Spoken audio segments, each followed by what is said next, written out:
Assalamualaikum warahmatullahi wabarakatuh. Selamat datang di channel Kerja Profesor. Apa kabar sahabat semuanya? Semoga sahabat semuanya dalam keadaan sehat dan dimudahkan semua urusannya. Juga selamat menjalankan ibadah puasanya. Semoga lancar. Senang sekali kita akan menyampaikan ya hari ini berkaitan dengan sosialisasi yang sudah disampaikan oleh Kementerian Pendidikan Tinggi dari Jumat kemarin ya tanggal 20 Februari ya, 2026. Hari ini kita akan kupas khususnya berkaitan dengan pengelolaan kinerja dan juga angka kredit prestasi dosen. Jadi ada istilah angka konversi, angka prestasi, ada istilah angka kumulatif. Nah, ini istilah-istilah baru yang muncul di dalam juknis ya. Nah, ini harus kita pahami ya oleh Bapak Ibu sekalian, rekan-rekan dosen. Yang pertama adalah angka konversi. Ya, ada istilah angka konversi. Nah, angka konversi ini ya berasal dari SKP. Jadi ada sasaran kinerja pegawai atau SKP. Ini dinilai nanti akan dikonversikan menjadi angka konversi. Jadi yang dinilai di sini ada unsur pendidikan atau pengajaran, ya, unsur pengabdian kepada masyarakat, dan ada unsur penunjang. Nah, kemudian ada kinerja penelitian, karena di sini belum ada penelitian, maka di sini ada kinerja penelitian, itu tidak masuk dalam konversi SKP di dalam angka konversi, melainkan dinilai secara terpisah. Jadi kinerja penelitian itu nanti awalnya disusun ya terpisah oleh dosen, kemudian dinilai dengan menggunakan format ada angka prestasi, ada format penilaian angka prestasi, dan dilakukan oleh tim penilai ya sesuai dengan kewenangannya. Nah, di sini sudah dipetakan ya, ada dosen PNS di PTN, PTKL atau PT Keagamaan Negeri, dan dosen tetap PTN PH, dan dosen tetap ada dosen non PNS ya di PTS.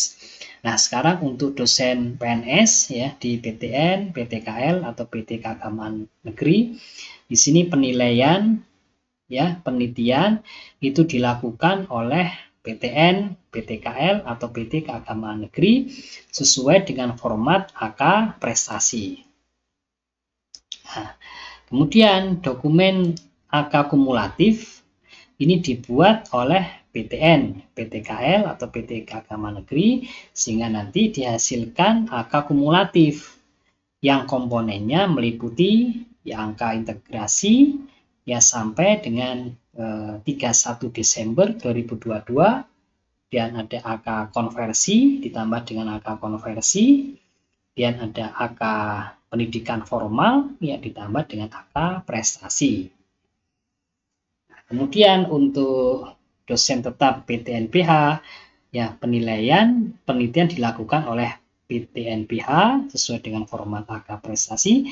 Dokumen angka kumulatif nanti dibuat oleh pemimpin PTNPH sehingga nanti akan dihasilkan angka kumulatif yang komponennya sama sebetulnya dengan ini ya. Ini karena untuk PTNPH. Nah, sedangkan yang di bawah sini ini sebetulnya angka penyetaraan untuk non-PNS, ini ada di bawahnya. Nah, untuk yang dosen PNS ya di PTS atau biasa disilakan dengan DPK ya, itu penilaian penelitiannya dilakukan oleh LLDT atau pemimpin unit kerja yang ditunjuk Kementerian Agama sesuai dengan format angka prestasi. Kemudian dokumen angka kumulatif dibuat oleh kepala LDT atau pemimpin unit kerja Kemenak sehingga nanti dihasilkan angka kumulatif yang komponennya terdiri dari angka integrasi ya sampai dengan 31 Desember 2022, ada angka konversi ditambah dengan angka pendidikan formal ditambah dengan angka prestasi. Sedangkan untuk dosen non PNS yang ada di PTS itu penilaiannya dilakukan oleh PTS sendiri atau PTS keagamaan sesuai dengan format AK prestasi. Nah, kemudian dokumen AK kumulatif dibuat oleh pimpinan PTS atau PTS keagamaan, diverifikasi dan divalidasi oleh kepala Eldikti. Nah, di sini kepala Eldikti sebagai pihak yang nanti melakukan validasi, kepala Eldikti atau pemimpin unit kerja yang ditunjuk oleh Kementerian Agama. Komponen AK kumulatif nanti ada ya istilah AK penyetaraan non PNS. Jadi mulai dari SK terakhir, SK jabatan fungsional yang terakhir sampai dengan tanggal 31 ya Desember ya 2025 itu ada namanya AK penyetaraan ditambah dengan AK konversi ya ditambah dengan pendidikan formal dan AK prestasi.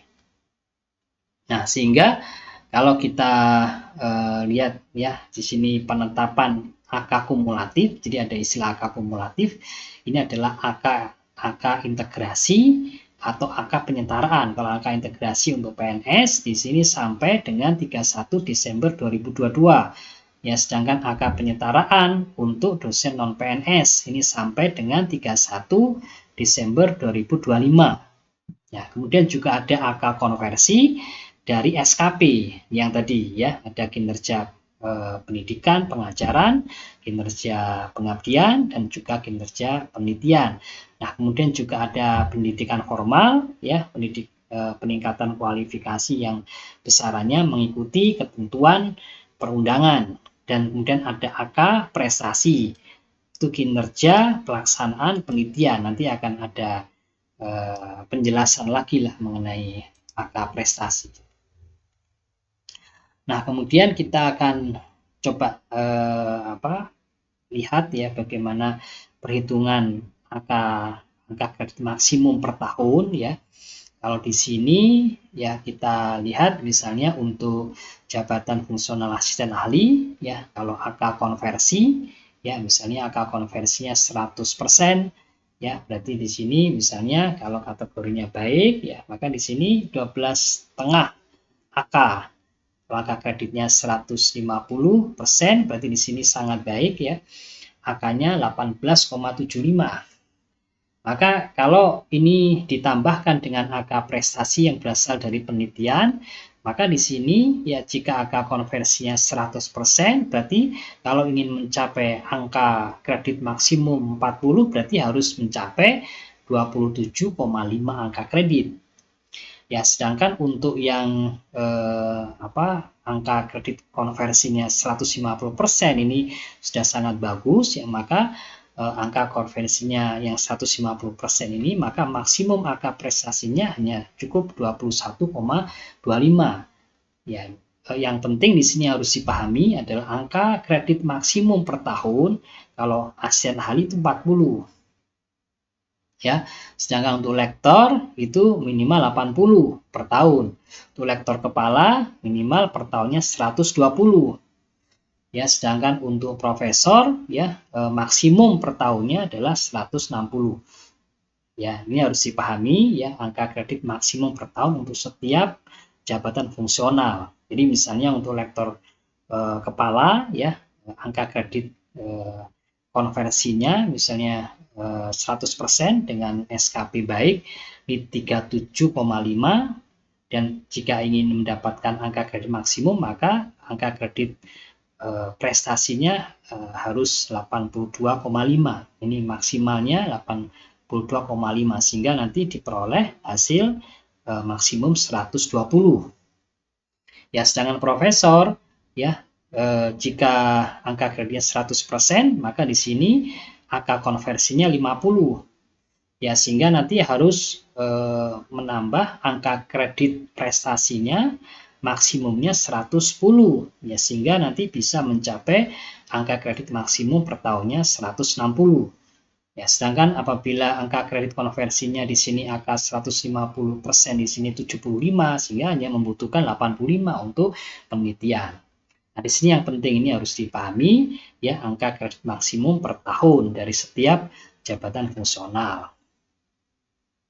Nah, kemudian pengaturan pengelolaan angka kredit prestasi dosen di alur kinerja penelitian. Jadi yang harus dipahami Bapak Ibu sekalian, nanti mulai tahun 2026 nanti kita akan menyusun ini daftar capaian kinerja penelitian ya selama 1 tahun. Nanti dosen menyusun, kemudian pada akhir tahun ya pemimpin PT menugaskan tim penilai angka kredit PTN. Ya. Sini untuk yang PTN, PTKL, dan PT Keagamaan Negeri, dan pemimpin PT nanti mengesahkan hasil penilaian angka prestasi. Angka kredit prestasi inilah, hasil penilaian angka kredit prestasi inilah yang telah disahkan tersebut setiap tahunnya itu nanti akan didokumentasikan di Sister JAD, di Sister yang khusus Jabatan Akademik Dosen. Nah, sedangkan untuk PTS atau PTS keagamaan, dosen sama ini menyusun daftar capaian kinerja penelitian selama 1 tahun ya, sudah dicapai selama 1 tahun ya, disusun ya daftarnya, dan pada akhir tahun Kepala Eldikti atau unit kerja yang ditunjuk Kemenak menugaskan tim penilai angka kredit ya untuk angka kredit prestasi ini, dan Kepala Dikti atau unit kerja yang ditunjuk mengesahkan hasil penilaian. Nanti hasil penilaian angka prestasi itu akan didokumentasikan pada Sister JAD. Demikian sahabat JP Channel penjelasan mengenai angka kredit prestasi, ada angka kredit konversi, ada angka kredit kumulatif ya. Nanti akan kita lanjutkan ya di video berikutnya ya mengenai proporsi angka kredit untuk pemenuhan syarat usulan kenaikan jabatan. Demikian semoga bermanfaat kepada Bapak Ibu sekalian, tetap semangat, terus ikuti channel Jejak Profesor bersama menuju ilmuwan berkarya. Saya akhiri. Assalamualaikum warahmatullahi wabarakatuh.